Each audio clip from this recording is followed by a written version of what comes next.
too.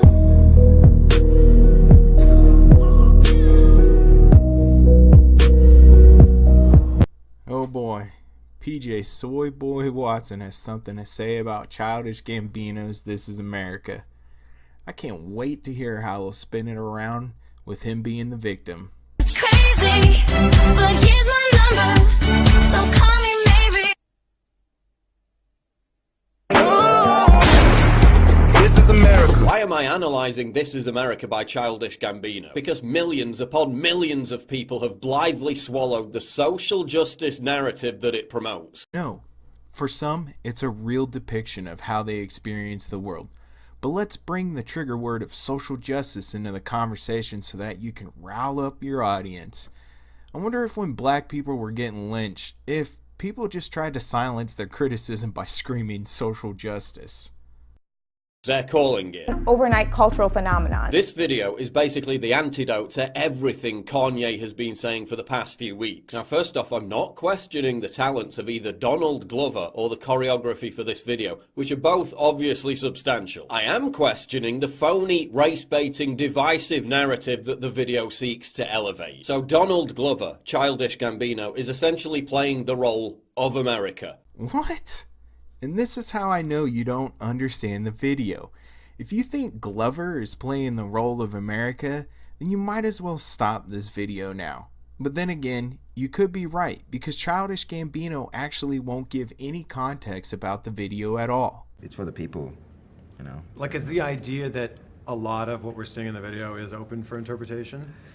I don't want to give it any context. I feel like that's not my place. I feel like if I do that, it doesn't feel good to me. It doesn't feel good to everybody. Like, I feel like whatever I make is for the people, like, you know, just like Star Wars. Like, you can watch this movie and walk away with whatever you need to walk away with. And yeah, I just feel... White America, to be more precise. Glover massacring the gospel singers is a reference to the racist murder of black churchgoers in Charleston. The guy shot at the beginning of the video also looks like Trayvon Martin's dad, cementing the Black Lives Matter theme that racist white America is hunting down African Americans. You see, I didn't see that man in the beginning as a representation of Trayvon's dad. I could be wrong, though, but I just saw him as what we now envision that guitar player to look like if we had just heard the instrumentals. This happy-go-lucky vibe like this. But this is what Childish Gambino apparently wants us to do. He wants us to have this conversation, and that's what I'm here to do. Strangely absent from the 4-minute video is any reference whatsoever to the #1 killer of black people in America, which is other black people. A fact you'd think would be part of the conversation if Glover really cared about black lives. Are we watching the same video? The only person doing all the killing in this video is a black man. Did Childish Gambino all of a sudden just switch his color? Absent is the fact that black people kill more white people than vice versa, despite the fact that white people make up a far larger percentage of the population. Okay, let's look into this a bit further.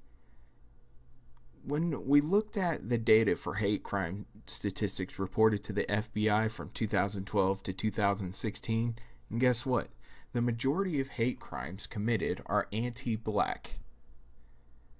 Now, only 15,254 of the 17,985 police agencies reported their statistics, and finding motives or bias can also be a little sketchy, but the numbers we do have is that the majority of hate crimes are committed on anti-black sentiments. For some reason, the Bureau of Justice Statistics has been down every time I've tried to see their data today, which is really weird. But I will use some of PJ's sources on this to make my point. PJ fails to say that the white demographic includes those of Hispanic descent. This is a major point to exclude since the Hispanic population increased 2.15% or 115 million from 2013 to 2014. These are the ones that we know of as well. I wonder why he chose not to disclose this. Another thing he fails to include is that white on white crime is higher than black on black crime overall. So when he tries to make this point that blacks need to police their own because of black on black crime, well, according to his own source, whites have a bigger problem. My point here is racially motivated crimes are disproportionately against blacks, which is the theme of Childish Gambino's video. The National Crime Victimization Survey into. So, full disclaimer on the NCVS. One thing is reliability. The NCVS statistics do not represent verified or evidenced instances of victimization, as it depends upon the recollection of the individual surveyed. The NCVS cannot distinguish between true or fabricated claims of victimization, nor can it verify the truth of the severity of the reported incidents. Furthermore, the NCVS cannot detect cases of victimization where the victim is too traumatized to report. These factors can contribute to deficits in the reliability of the NCVS statistics. Also, misrepresentation. The NCVS program is focused upon metropolitan and urban areas and does not adequately cover suburban or rural regions.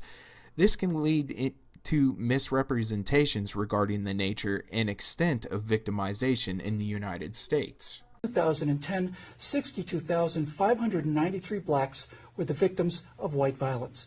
During that same year, 320,082 whites were the victims of black violence. That's 5 times as many violent attacks, but that number is misleading, since the black and white populations are not the same size.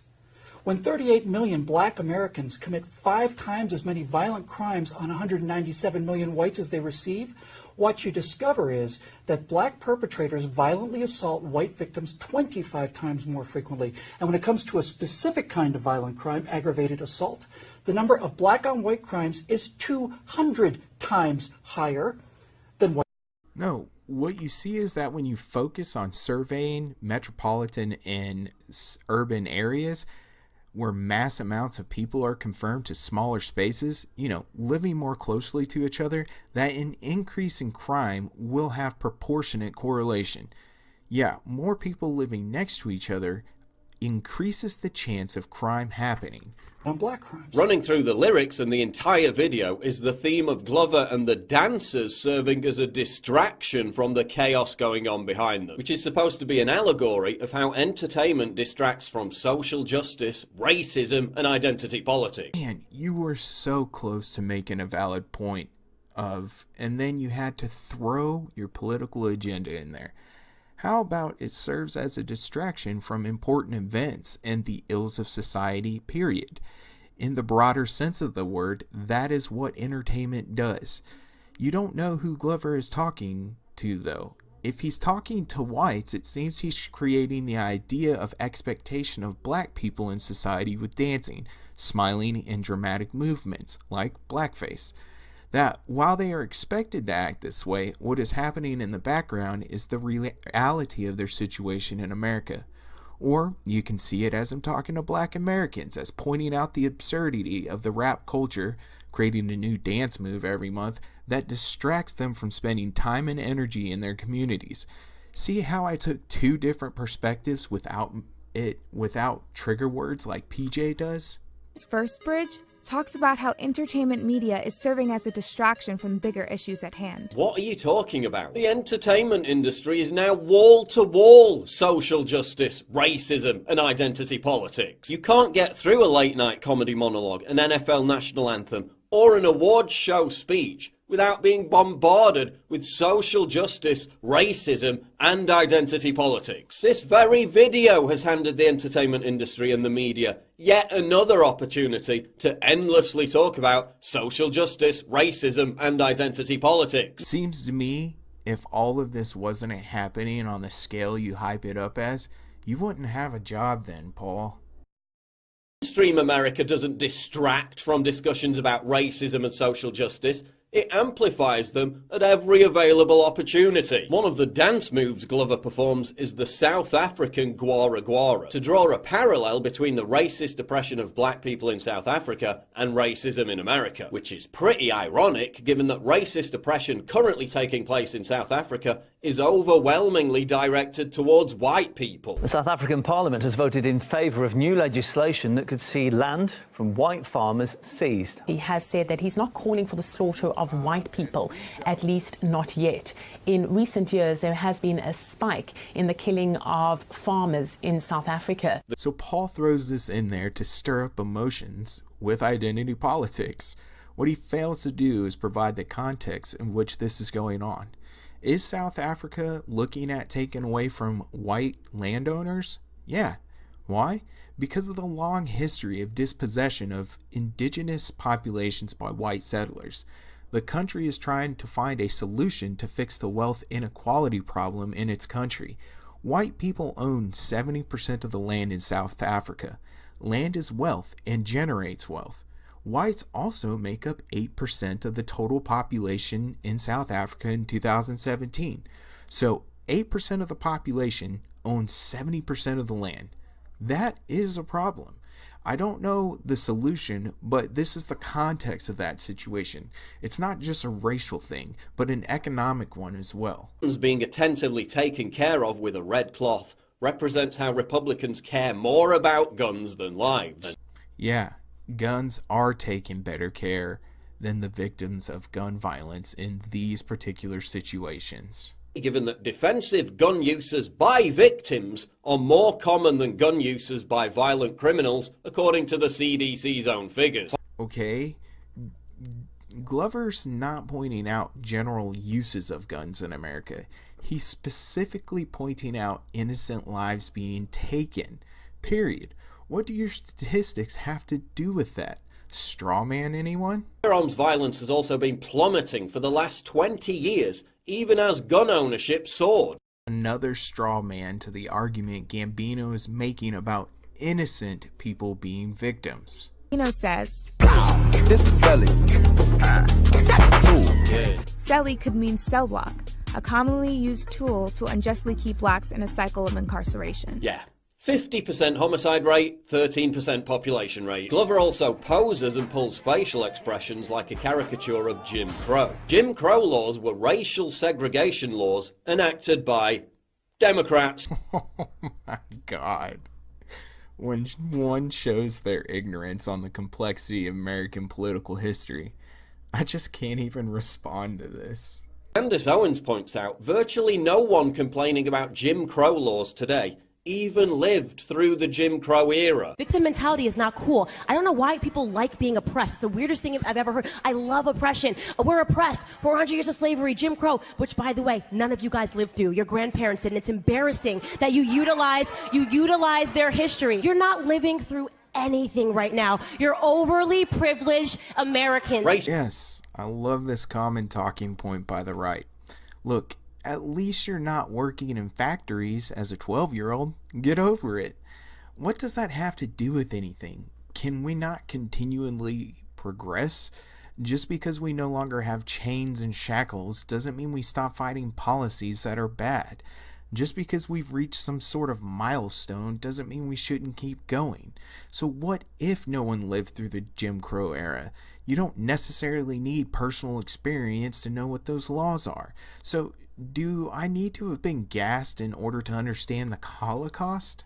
Racism and slavery was a horrific chapter of American history, just as it was in every other part of the world where slavery was inflicted on virtually every race on the planet. Why are we still obsessively talking about this hundreds of years later? Because it's still an issue. Just because you choose not to acknowledge it doesn't mean it's not happening. Because Democrats don't actually care about black lives. It has been a record year in the city of Chicago, and for all the wrong reasons. The murder rate has never been higher. Oh shit. Pointing towards the murder rate in Chicago. Classic. This is like the right asking people to stop using Hitler as a comparison. The only thing they actually care about is keeping black people locked in a permanent state of mental victimhood so they can get black votes. Yeah, no. This whole idea of victimhood is fucking stupid. Yes, some of it goes a little far, but there are structures in our society that do benefit certain groups over others and have played into keeping wealth out of the hands of those individuals. Wealth is power, period. We can change many of the things in our society, policy-wise, like slavery, but we can't change things culturally with policy as quickly. It will take years for those norms that those policies entrenched to be erased completely. And yes, we can change policy that will have a direct effect on people's lives. Holy shit.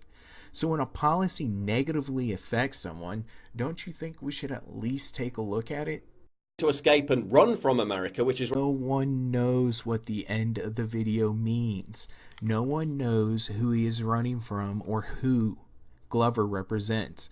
I mean, you could interpret it as a black man running from his problem or the reality of his situation, that he doesn't want to face it so it's never resolved. Or you can see it as a black man running away from a society with unrealistic expectations of who he's supposed to be. You can see it as him running towards the light from darkness. Why does it have to be him running from America? Because of your own fucking biases showing up, or because you're playing identity politics when it's okay for you to do it as long as it makes your point. Then goes on to talk about how not racist America is because Glover was successful and makes millions of dollars. Another common talking point is that you're not allowed to criticize the system when you're sitting on top. Well, if the bottom can't do it because they're jealous and the top can't do it because they're hypocrites, then who the fuck has the legitimacy to criticize it? He then goes on this rant about how America isn't evil because it destroyed FAFSA and became the biggest economic powerhouse on the planet. I don't know what that has to do with being good, and a strong aspirational middle class, which is disappearing as we speak. He also points out that blacks have moved out of their economic class to the next one. Do you know what the single biggest factor of that is? The housing and GI Bill for those that serve the military. Yeah, free college did that. Holy shit. I think you're just jealous, Paul, that no one wants to hear about what you have to say. You're mad that you're not important in this conversation. I mean, let's take a look at what you've been talking about since its release on May 5th. Okay, Finland, Dem Muslims, Trump supporters, Muslims in Sweden, fighting cheeseburgers, the truth about virtue signaling, blah, blah, blah. Wow, Paul, you got some heavy-hitting articles here. Potent piece of cultural and political propaganda delivered via the medium of pop culture. And me sitting here debunking its delusory, sophistic themes isn't going to reach 120 million people. Oh my god, he is upset that he's not as popular. I knew it. Yes, the video is really sophisticated, and you pretty much did a fingernail scratch of trying to understand it. You basically said this: social justice, racism, white people, and I want to ride Glover's cock. We need to create our own art. We need to create our own music. We need to create our own cultural narrative. You live in your mom's basement? That shit already exists and has existed for a long fucking time. In fact, I don't think you've ever seen The Birth of a Nation. It literally did just that.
People don't identify with social justice narratives because of their objective truth. They didn't reason themselves into believing Black Lives Matter rhetoric. They believe it because it's socially acceptable and it inflates their inherent narcissism. They identify with it because it's cool to do so. Videos like this make it cool to do so. We need to make this uncool. We need to make social justice the most embarrassing thing in the world. We need to create an environment where artists can express true diversity of opinion without committing career suicide.